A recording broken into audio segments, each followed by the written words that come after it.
Баршаңызға сәлем достар. Бүгін біз сіздермен осындай келе жатқан осы жаңа жыл мерекесіне арналған оливье салатын дайындап үйренетін боламыз. Өте қарапайым рецептпен өз рецептімен бөлісіп көрсететін боламын. Каналыма тіркеле кетіңіз.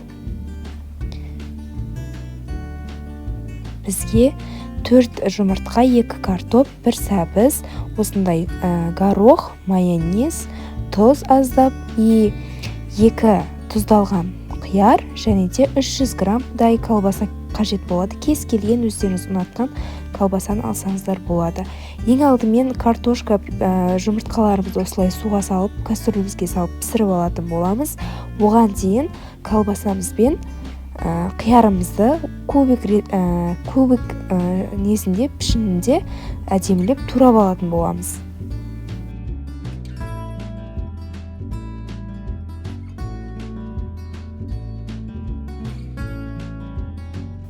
Егер де менің каналыма енді келіп тұрған болсаңыз, видеоларымды енді көріп тұрған болсаңыз, каналыма тіркеле кетіңіз, лайк басыңыз және де өз пікіріңізді қалдырыңыз. Салатқа тағы да қандай қосар пікірлеріңіз бар, ұнады ма, ұнамады ма, комментарияға пікір ретінде қалдыра кетіңіздер.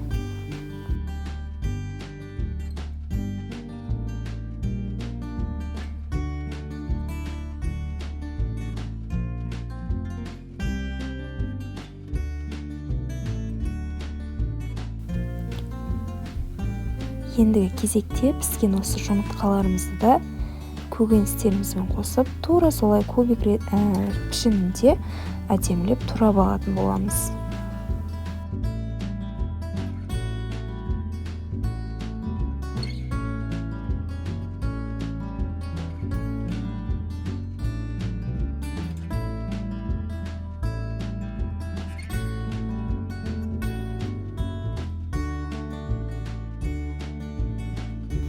Ендігі кезекте горохымызды салып аламыз. Мен жартысын ғана қолдандым.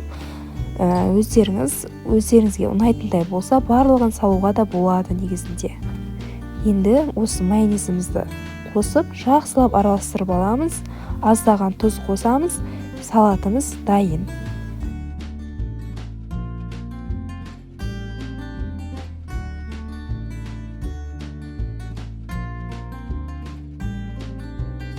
Көріп тұрғандарыңыздай салатымыз біздің дайын, өте дәмді, керемет болып шықты. Кез келген қонақ күткен жағдайда да, кез келген отырыстарда, осы мерекелерде жасап дастарханыңызға ұсынсаңыз болады. Ас болсын.